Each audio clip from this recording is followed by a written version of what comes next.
but it all went wrong in 2019. I actually was contracted to be in Elf the Musical, um, Hmm. in Toronto, Ontario, and I woke up and I couldn't lift my leg like this far off the ground. Yeah. Wow.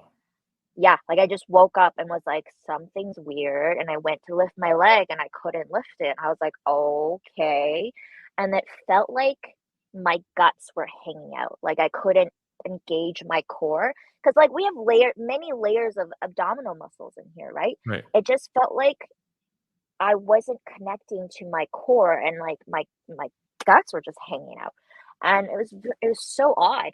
Um, so, obviously panicked and I had a chiropractor down the street. I got in with her right away and she tested me. She was like, does it feel like anything's super off? This is very weird. And then so we went, test after test, x-rays, didn't show any herniated discs or anything. And then eventually MRIs, that was fine. But like then my left arm started to numb. It was very weird. Okay. Yeah. Yeah, so that went on for a while. I was extremely depressed because I just didn't know what was going on with my body, and Was I've this been like seeing months it was going on well, and you're still no it answers? Weeks? yeah, well, so the show, my contract was to happen, I think, early December, and this happened around end of September. So in my head, I was like, "Oh, I've got time. This is probably just a tweak or something, and then we'll figure it out." But as I saw practitioner, chiropractors, physios, osteopaths, like MRI, nothing was really showing up. It was very, very odd. I had a tear on my right hip, like a labral tear, but what the pain wasn't coming from there. I even saw a pain specialist at like a hospital and there were no answers. So I thought I had something called fibromyalgia, which is Right. basically like you're right. It's just kind of band-aid of like we don't know why your joints and everything is hurting, but here's a term for you. It's kind of like IBS. Yeah, yeah. Right? Yeah, something Right? sucks. It's broke now. Here's some Yeah, letters. we don't know why, but here's something.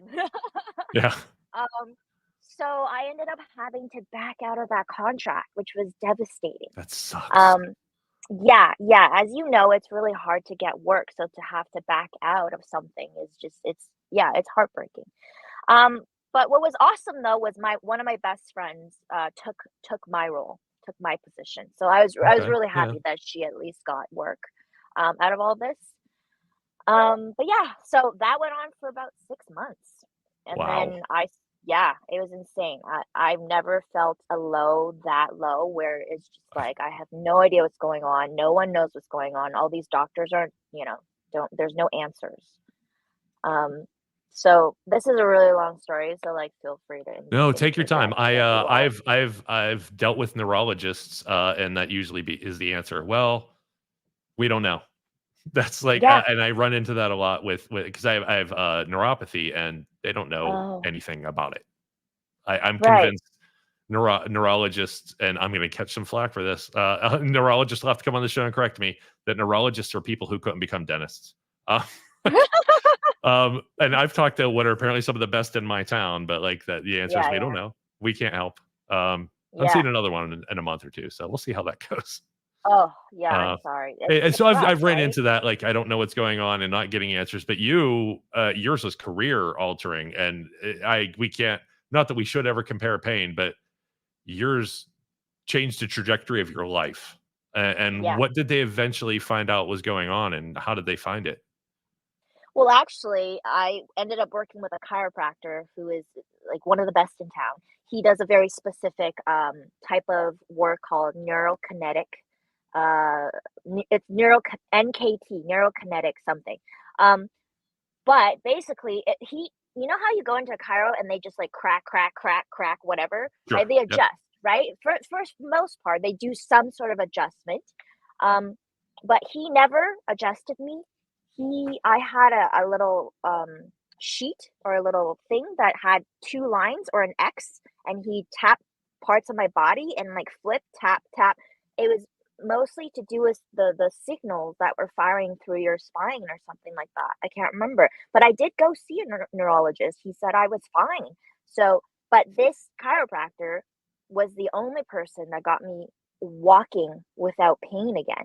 And shortly after, I started, getting back, taking some dance classes, like working out, and then I was like, "Yeah, I'm ready to go." And then the pandemic hit. Right? I was like, "Are you kidding me?" Yeah. Can't win here. Yeah, so I basically literally got my strength back probably in February or March, I would say, and then the next month was the pandemic. Yeah. Yes. So you're like So, ready to take on the world, and the world shuts down, and you're not allowed to do anything. Even if you yeah. find something, you're still not allowed. Yeah. Yeah, yeah. So, anyway, I packed up my stuff after the first wave. I was living in Toronto at the time, and I moved to Vancouver. And, I didn't really have a job. I had an agency ready, but nothing really locked in. But it was fine. Like, I was teaching, I was building my own community, I was auditioning lots, like, for acting roles. I did one of those, like, Hallmark style, movie of the week sort of situation where I played the best friend, the comedic best friend. That's kinda my niche. Um, You are funny and and lively. So like I see. thanks. So, yeah, so things were going well. I had yeah, just, great. I had callbacks. I was just getting traction. My on camera work, acting wise, was going well. Um, and then it happened again. I all of a sudden was like, "Oh, my back feels weird," and then my hip was just in extreme pain. This time it was my right hip, and yeah, so we were kind of back to square one again with all of this, and except this time was really hard Different because town too. yeah, different So very town square and one. yeah, and also a pandemic where Yes. they were at so I finally I'm just gonna fast forward because it's taking really long, but I finally got to a doctor in Toronto who was willing to operate on me, and he was about to leave for his sabbatical, a couple days after my surgery, but at the same time, they put a stop on non-emergency surgeries at Right. I that remember time. that. Yeah. So it was really nerve-wracking because I was just waiting for them to email or them being the hospital email me and say, "Hey, we've got to cancel your surgery." And then my doctor's on sabbatical and then I'm back again trying to find a doctor. It was the stakes were very high. Yeah. A lot of Yeah. crossed fingers, I'm sure. Like just don't breathe. Yeah. Don't yeah. Yeah. Yeah. But it worked out. I got surgery. It was honestly that was the easy part. It was the recovery that was the hardest. Is So the what recovery is was wrong? brutal. What was it like bone infection? Was it a muscle tear? If you don't mind me asking, if it's too Oh, personal. no, no, no. I had a labral tear, which is like your labrum is Okay, you did the say kind that, of yeah. yeah, yeah. So there was a little tear on your hip socket in between that little area. It's like a C clamp around your hip, so it's Yep. shock absorbs. And there was a little tear, but they don't know if that's where the pain was coming from. It's just like if we stitch it up and your pain goes away, then that's where it's coming from. So it was definitely a bit of a gamble. Um, and honestly, Uh, looking back, I kinda wish I didn't do the surgery. I just I didn't know how much the recovery would take out of me. Um, but yeah. yeah, what was that like? I mean, from reading what I have read on your Instagram, Mhm, you were totally blindsided by the amount of recovery, the amount of pain, the mhm. amount of everything you'd be going through.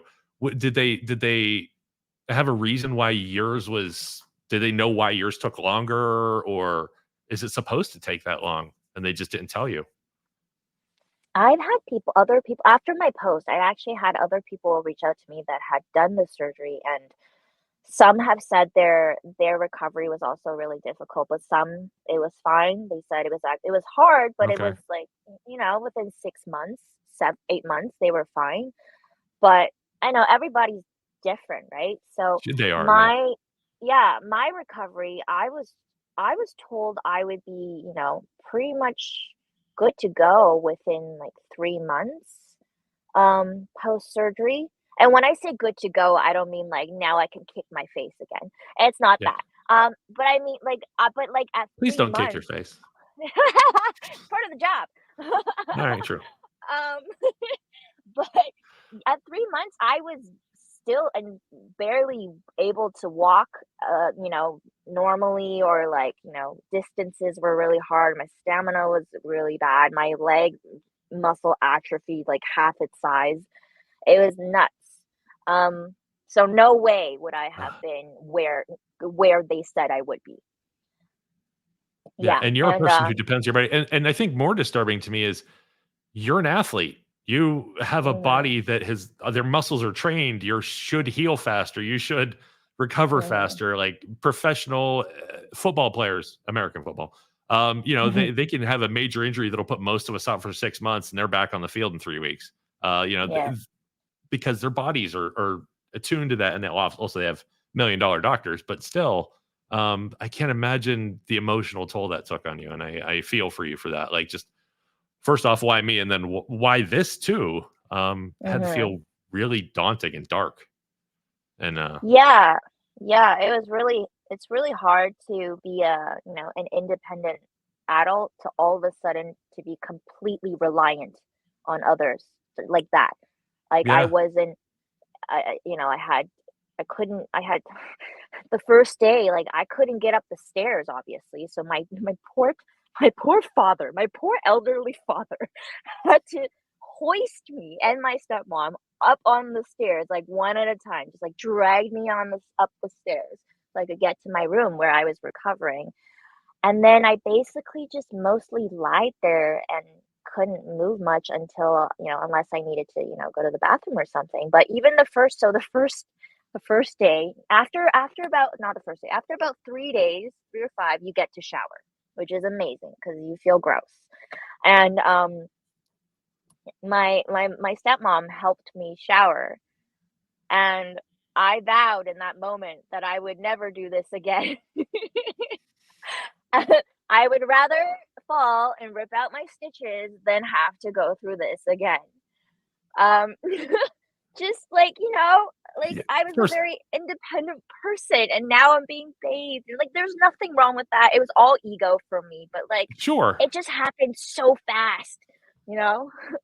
Yeah, no, I mean, like your vision of who you are as an adult and what you can do, and how, like, you went into a field that you have to be independent, that you have to rely on yourself. So yeah, you have this inner strength to be alone, and yet you can't at this point in your life. All of a sudden, like, nope, I need help me shower. Can you like Yeah, hand me the toilet paper? Like, not that you get to do that after surgery anyway, but yeah, like, yeah, yeah, the poor, yeah. yeah. That kind of twist and turn. So, who are besides your father and stepmother? Who are other people that helped you through this recovery? People, because I like to give shout outs to people who were there for people instead of in the abstract. Who are they?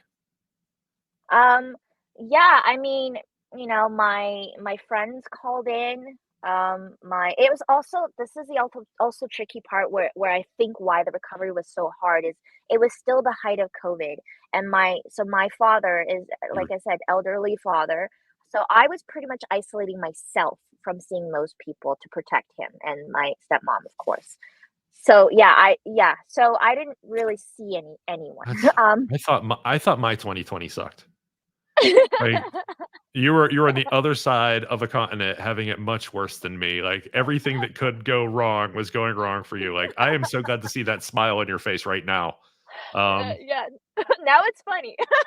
no, no, it's sad, but it's great to see where you are now and what you've been able to Yeah, do. And that's the I mean, we had to go dark on this. We had to talk about, like, this is devastating stuff. This is stuff that breaks a lot of humans, and here you are. yeah, You're smiling. You're able to laugh about it. You're a full, yeah, complete adult. And one thing I did want to touch on is you said in your post that they gave you opioids and said, "Well, we'll see you in a while." Like, you're an intelligent adult. What were your worries about taking these opioids and avoiding addiction? Because I've been prescribed opioids and I've taken yeah, 3 out of a bottle of 30, just out of yeah, paranoia. Like, how did you balance the I'm in pain versus I don't want to be addicted to these yeah. things? Yeah, so I knew I have a pretty addictive personality, so I try to stay away from most things. Um, and Yeah, same. so they gave me a bottle. So after surgery, I was given one piece of paper with three bullet points. One was to get bandages. The other was an exercise to do on the chair. When I was like, if you're sitting on the chair, it's like leg, leg, leg, straighten, and then and then the last one, I can't even remember, like, don't shower or something like Don't that, shower for, yeah, a couple days. yeah. Yeah, and If so you have to I poop, grab a towel. They never tell you that yeah. one, but that's a good one.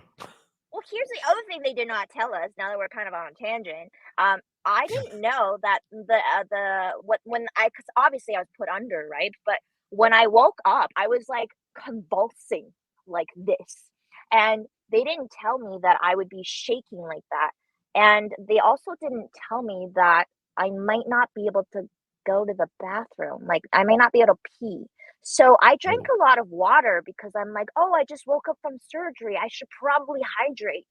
And then I went to go to the bathroom, and I was like, "I can't go to the bathroom. I can't go to the bathroom." Like, it was so weird.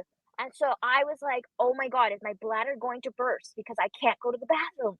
And I ended up getting some sort of like a UTI or something like that like in the first week. It was crazy. Uh, every um, sentence you say about 2020 just keeps getting worse. Like, Yeah. Well, this was I actually 2021, so I had well, yeah, gone through this in 2020 and continued on. continued. Yeah, you marathon Yeah, misery. yeah, So, exactly. Yeah, so um, the back to the opioids you were asking. yeah, yeah. Yeah, so yeah, they just told me take 2 to 3 a day, and I was like, "Are you kidding me? I'm not gonna do that because 'cause I'm not going to become, I know this is gonna go wrong for me."